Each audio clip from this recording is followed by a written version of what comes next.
Hi, welcome to KB food lab. ఈరోజు మన recipe నా స్టైల్లో ఒక గ్రీన్ మిరపకాయల బజ్జీలు చేస్తా. కొత్త ఇన్వెన్షన్ ఇది. అలాగే దీంతో పాటు పెడత కింద పప్పు కూడా చేద్దాం నా స్టైల్లో.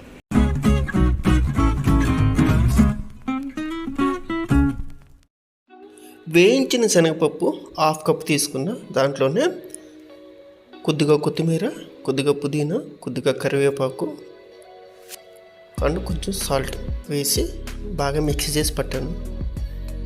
దాంట్లో ఇప్పుడు కొంచెం శనగపిండి, కొంచెం వరిపిండి, టేస్ట్కి సరిపోయే సాల్ట్, ధనియాల పొడి, కొద్దిగా పసుపు, కొద్దిగా garam masala, 1 teaspoon chaat masala add చేసుకుని బాగా మిక్స్ చేసుకుందాం.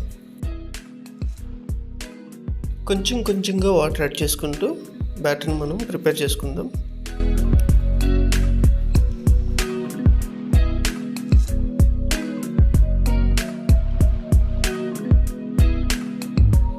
ఇందులో కొద్దిగా వామ్ యాడ్ చేస్తున్నా అరుగుదల కోసం.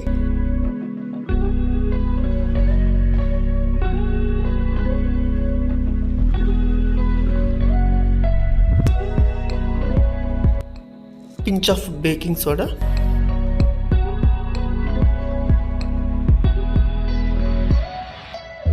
ఈ కన్సిస్టెన్సీ సరిపోతుంది మనకి. ఇప్పుడు ఫిల్లింగ్ కోసం ఆల్రెడీ నేను వేయించిన శనగపప్పుని గ్రైండ్ చేసి పెట్టాను. ఆ పొడి కొద్దిగా తీసుకుని ఇప్పుడు ఇందులో కొద్దిగా జీడిపప్పు, కొద్దిగా బాదం తీసుకొని మిక్సీ చేసి ఈ పౌడర్లో కలిపేస్తున్నా. ఇప్పుడు ఇందులో స్పైసీనెస్ కోసం కారం, ధనియాల పొడి, చాట్ మసాలా వేసుకుని బాగా మిక్స్ చేసుకుని పక్కన పెట్టేసుకుందాం. ఇది ఫిల్లింగ్ వాడతాను నేను తర్వాత.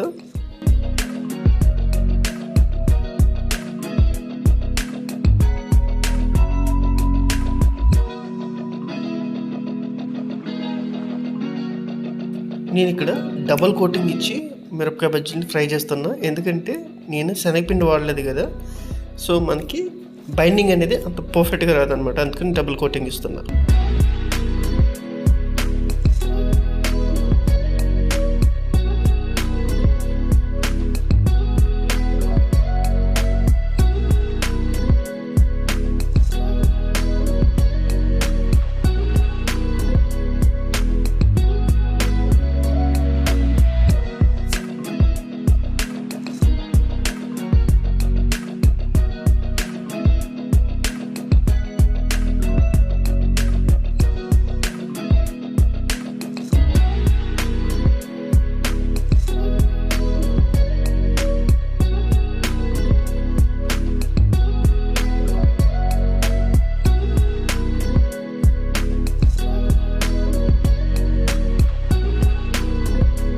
సాల్సా ఫిల్లింగ్ కోసం కొద్దిగా ఉల్లిపాయలు, కొద్దిగా పచ్చిమిరపకాయలు,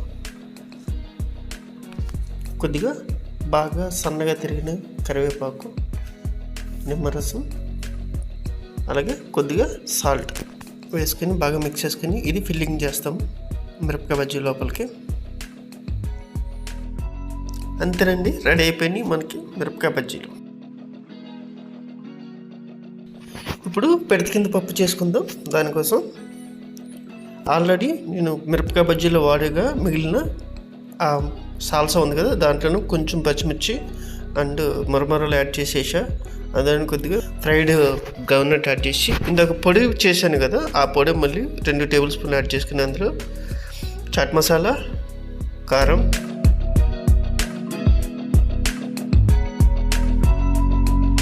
అండ్ ధనియాల పొడి, జీలకర్ర పొడి,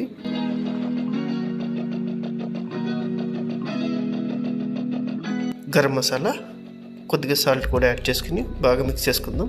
అండ్ కొంచెం నిమ్మరసం కూడా యాడ్ చేసుకుందాం. కొంచెం oil just for binding mix చేసేటప్పుడు. ఇప్పుడు టమాటాలు కట్ చేసుకుని ఒక మీడియం సైజ్ టమాటో యాడ్ చేసుకుందాం. ఇప్పుడు దీన్ని బాగా మిక్స్ చేసేసుకుందాం. పైన కొత్తిమీర గార్నిష్ చేసుకుందాం. అంతే, రెడీ అయిపోయిందండి పెడత కింద పప్పు నా స్టైల్లో.